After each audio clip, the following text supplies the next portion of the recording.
chemical traces consistent with a bomb or a missile on a piece of wreckage. Police using clubs and tear gas against demonstrators. So-and-so and a white fascist. Like they said, you're getting some of your own medicine. Va ora in onda Te la ridò io, l'America, con Matteo De Sio. Welcome everybody, buongiorno a tutte e a tutti, questa è Te la ridò io l'America, questo è il nostro appuntamento settimanale dedicato al paese a stelle e strisce per iniziare la giornata e la settimana un pochino più informati rispetto alla precedente. Cominciamo con una delle tante notizie che sono rimbalzate pure qui in Italia, ovvero l'intelligenza artificiale DeepSeek cinese ha messo in seria difficoltà quella che forse alla fine era effettivamente una bolla per quanto riguarda l'intelligenza artificiale made in USA. Perché? Perché DeepSeek ha dimostrato che si può creare un'intelligenza artificiale con costi ovviamente più bassi. Alla fine, per quanto riguarda purtroppo la privacy, la differenza è semplicemente a che stato, a che nazione i tuoi dati saranno poi a disposizione eventualmente nell'utilizzo poi di questi software, ma una grande differenza rispetto alla più famosa in questo momento ChatGPT americana è che DeepSeek sarà accessibile, ovvero i suoi codici saranno accessibili anche dal resto del mondo. E Nvidia, che è un'azienda di informatica per quanto riguarda poi chip tra l'altro e schede grafiche per i computer, famosissima nel mondo e con sede negli Stati Uniti, ma con l'amministratore delegato che è originario di Taiwan, Nvidia ha avuto il più grande crollo per quanto riguarda la borsa americana di tutta la storia recente. Parliamo proprio di 500 miliardi circa che sono stati bruciati purtroppo per gli investitori di Nvidia nel nulla. Ma parliamo anche del fatto che quindi la Cina sembra quindi sempre più attiva in tutti i settori per competere contro gli Stati Uniti, e questa è, anche se non sono tecnologie che la maggior parte delle persone per ora utilizza, questo è proprio il segnale che la Cina fa sul serio, nonostante le recenti difficoltà economiche, ma fa sul serio sia per quanto riguarda la politica internazionale, perché infatti poi vedremo tra pochissimo la notizia sul canale di Panama e di come la Cina abbia cercato anche di influenzare quel settore del mondo. Una Cina che quindi non solo applica bullismo politico nei confronti di Giappone, Taiwan e Filippine, ma anche prova a investire sia nella corsa allo spazio sia nelle tecnologie. E andando proprio alla questione di Panama, con il segretario di Stato degli Stati Uniti, il nuovo segretario di Stato dell'amministrazione Trump, Marco Rubio, che si è presentato a Panama e ha mandato anche un segnale allo Stato centroamericano di dover per forza adottare delle misure fondamentali e necessarie per Panama al fine di diminuire l'influenza del controllo cinese. Perché nel caso non fossero poi adottate queste misure fondamentali, il presidente Donald Trump sarebbe poi obbligato a prendere dei provvedimenti. Molino, il presidente di Panama, tra l'altro ha parlato con i diplomatici americani e ha parlato proprio anche di come vorrebbe rivedere tra l'altro gli accordi effettuati con la Cina e con le imprese cinesi, e ha annunciato tra l'altro un aumento per quanto riguarda la cooperazione fra Panama e Stati Uniti per quanto riguarda l'immigrazione, ma ovviamente vuole continuare ad avere la sovranità per quanto riguarda il canale di Panama, che tra l'altro è la seconda, il secondo passaggio, il secondo canale d'acqua più trafficato al mondo. Per questo ovviamente sia Donald Trump, con le sue dichiarazioni per quanto riguarda la cessione dei diritti del canale di Panama proprio agli Stati Uniti, sia la Cina stanno cercando ovviamente di estendere la loro influenza proprio su un punto ancora nel 2025 fondamentale per il commercio internazionale. Uno dei tanti punti, tra l'altro, l'immigrazione, che è stato importante per gli Stati Uniti anche con altri paesi proprio del centro e del Sud America, ovvero proprio con il Venezuela, che secondo Donald Trump è d'accordo nel ricevere gli immigrati irregolari che sono stati poi espulsi dal suolo americano. Quindi parliamo proprio di un Venezuela pronto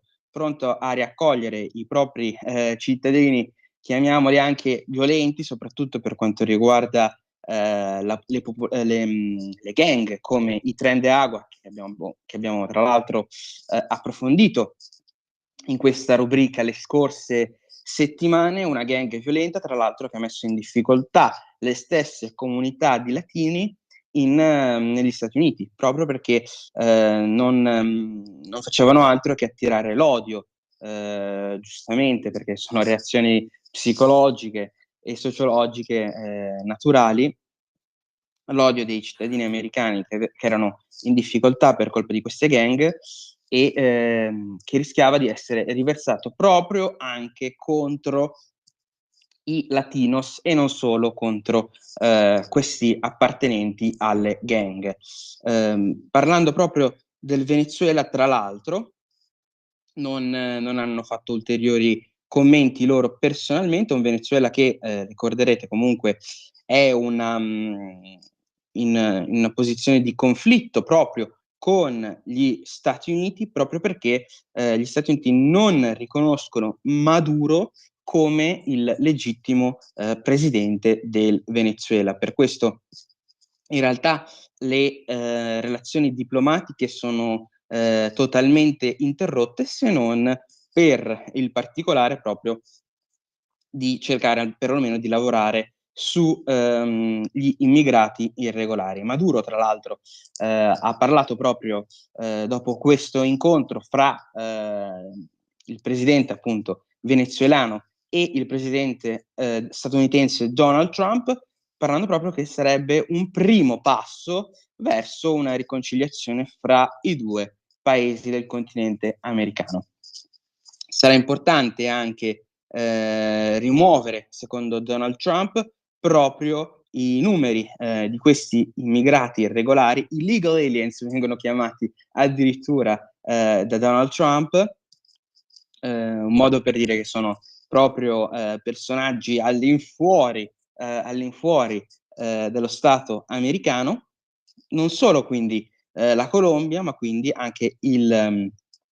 Venezuela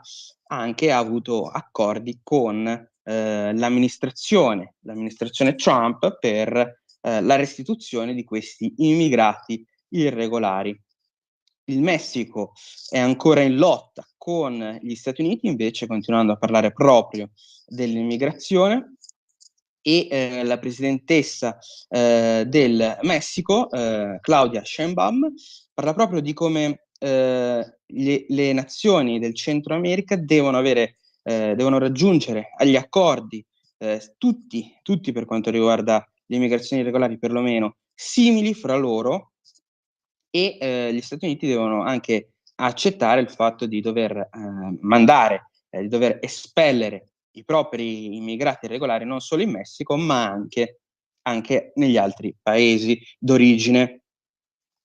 Quindi un Donald Trump che da quando è arrivato poi tra l'altro alla Casa Bianca il 20 gennaio ormai siamo in una lotta senza quartiere proprio per risolvere il problema dell'immigrazione che tanto lui aveva criticato giustamente nella campagna elettorale ai danni dell'amministrazione Biden-Harris. Parliamo quindi di un Donald Trump che alla fine sta rispettando quindi il volere dei propri elettori. Parliamo anche della guerra economica che sta cercando di attuare Donald Trump sia ai danni di Messico e Canada, proprio per l'immigrazione e per quanto riguarda anche il passaggio, tra l'altro, di importanti indotti economici, perché Donald Trump non solo con col Canada, ma anche con la Groenlandia e Danimarca è in questo momento in lotta proprio per cercare di aumentare, ovviamente guardando gli interessi del proprio paese e non internazionale, proprio per aumentare anche gli introiti, avere anche il possesso di risorse naturali e minerarie molto importanti per quanto riguarda la Groenlandia, oltre al fatto di poter controllare un'ulteriore zona per quanto riguarda il traffico, il commercio internazionale. I mercati asiatici, tra l'altro, sono in difficoltà proprio dopo le sanzioni e le imposizioni che Trump ha cercato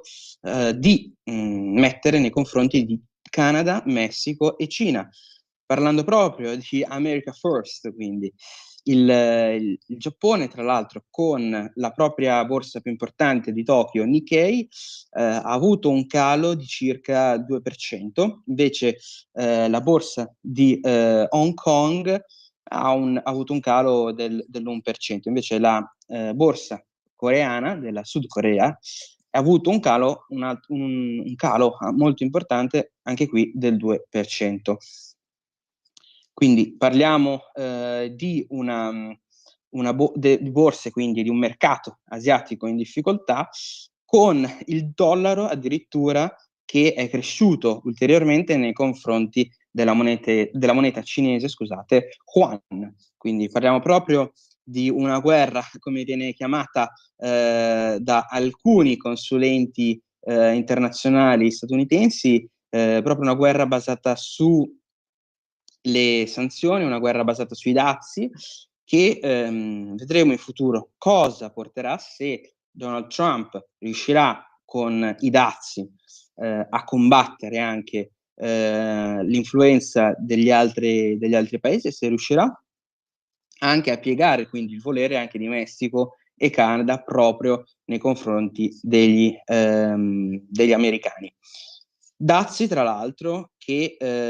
sono fondamentali per Donald Trump per combattere il flusso di immigrati irregolari e del fentanyl proprio negli Stati Uniti. Dazi, tra l'altro, che sono in vigore proprio dallo scorso martedì. Dazi che hanno visto anche proprio quindi un aumento sia anche di quello che saranno poi le spese per quanto riguarda gli americani nel breve termine. Ne ha parlato lo stesso Donald Trump, che saranno sentiti per qualche tempo anche nelle tasche probabilmente degli americani, ma che sono fondamentali per aumentare la forza per quanto riguarda la politica internazionale di Donald Trump. Quindi parliamo di un Trump molto isolazionista per quanto riguarda la forza militare, ma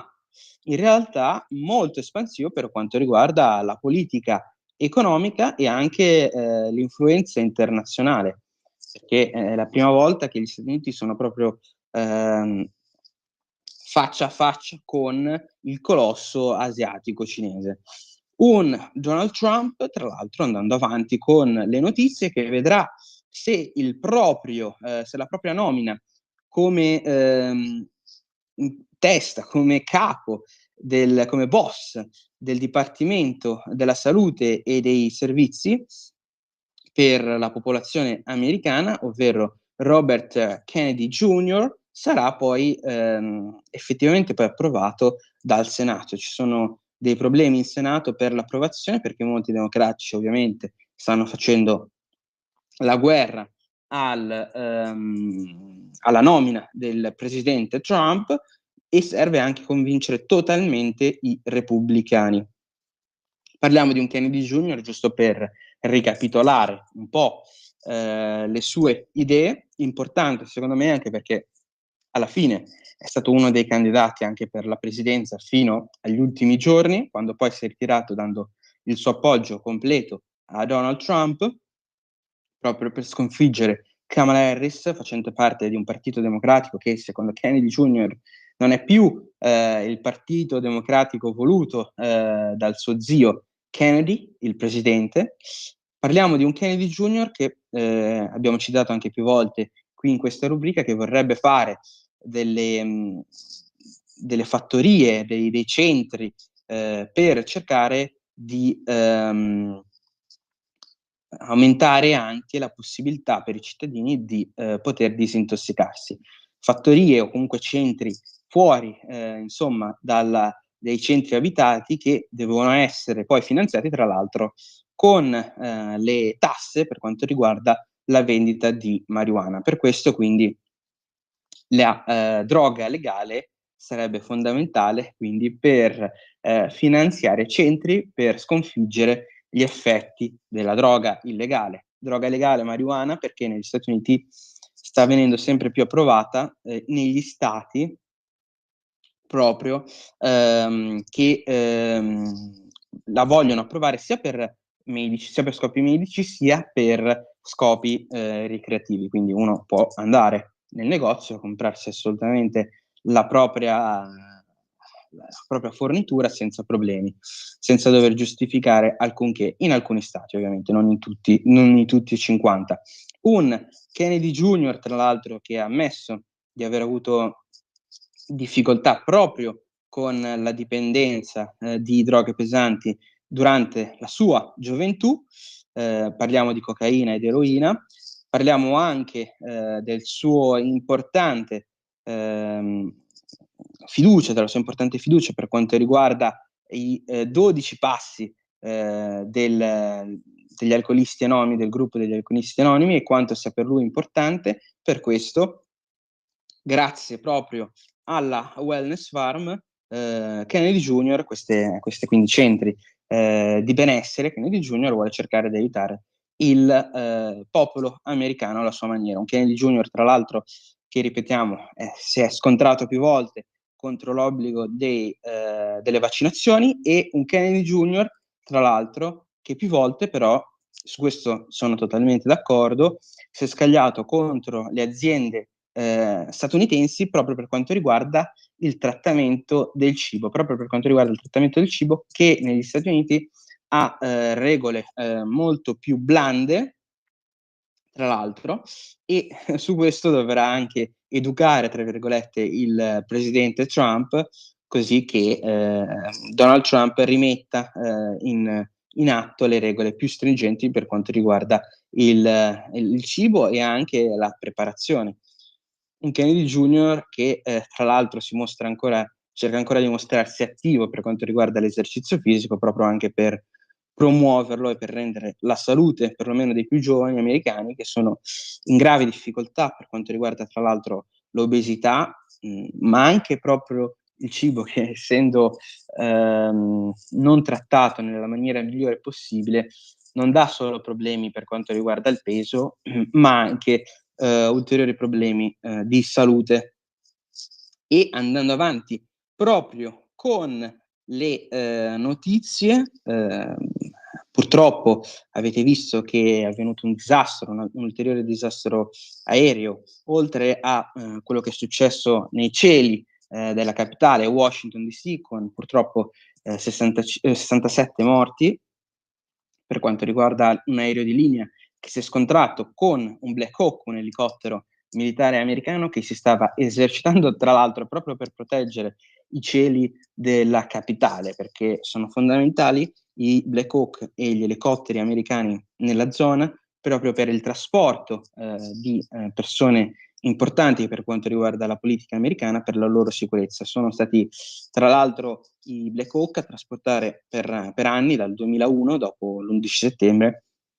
persone di massima importanza per tutto lo Stato americano. Parliamo quindi di una situazione tragica. Purtroppo è successo un altro problema molto importante per quanto riguarda il traffico aereo americano, non solo questa tragedia nei cieli della capitale Washington DC, ma anche a Filadelfia, con purtroppo un aereo che anche qui per fortuna era un aereo piccolo rispetto all'aereo di linea commerciale dei cieli di Washington DC, ma purtroppo un aereo medico, un aereo dedicato all'assistenza medica, si è schiantato a Filadelfia provocando 7 morti. Quindi siamo in un momento complicato per l'aviazione americana, un'aviazione americana che ha visto una multinazionale enorme come Boeing essere processata, essere investigata proprio per i problemi di sicurezza che la stessa Boeing ha cercato più volte di mettere sotto il tappeto. Parliamo anche di una sicurezza americana e di un trasporto aereo americano che è stato definito deficitario proprio per colpa dal presidente Donald Trump, ovviamente, proprio per colpa delle assunzioni per quanto riguarda i programmi di DEI, quindi programmi dedicati alle minoranze e alle persone con disabilità, ma soprattutto minoranze politiche e religiose, programmi che dovevano agevolare quindi l'assunzione di queste persone, perché vivono in teoria, la maggior parte di questi appartenenti alle minoranze vivono in una situazione di difficoltà e di razzismo per quanto riguarda l'assunzione, quindi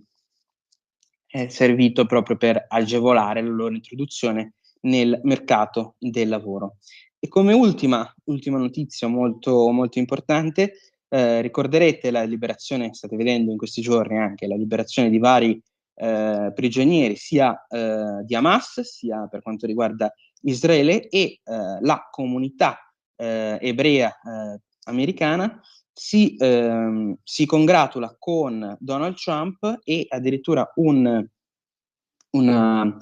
prigioniera, una familiare di una prigioniera di Hamas, che poi è stata liberata per fortuna da Hamas ed è ritornata in Israele, ha scritto proprio al presidente Donald Trump ringraziando il suo appoggio e la sua volontà di liberare proprio questi prigionieri, e ha scritto proprio una lettera a Fox News parlando proprio di un suo impegno imprescindibile e che difficilmente può essere poi veramente messo in cattiva luce, e la ringrazia ringrazia il presidente per poter vedere anche il sorriso della sorella un'altra volta. Una sorella che è stata catturata proprio il 7 ottobre del 2023, una data proprio nefasta, ed era stata catturata, imprigionata, quando era ancora 23enne. Quindi parliamo di circa un anno passato purtroppo in prigionia, una guerra che il presidente Biden probabilmente ha sulla propria coscienza, e che il presidente Trump, Biden nei suoi ultimi giorni, ma proprio l'arrivo del presidente Trump ha proprio fatto alla fine perlomeno arrivare a un cessate il fuoco. Speriamo che sia un primo passo anche qui, non solo per quanto riguarda l'immigrazione irregolare, ma anche qui soprattutto perché si parla di una situazione catastrofica in Israele e Palestina, che sia un primo passo verso una pace totale. E grazie per l'attenzione. Con quest'ultima notizia il sottoscritto Matteo De Sio vi saluta, un abbraccio, e vi auguro una buona giornata e una buona settimana. Grazie ancora per l'attenzione. We attempted to form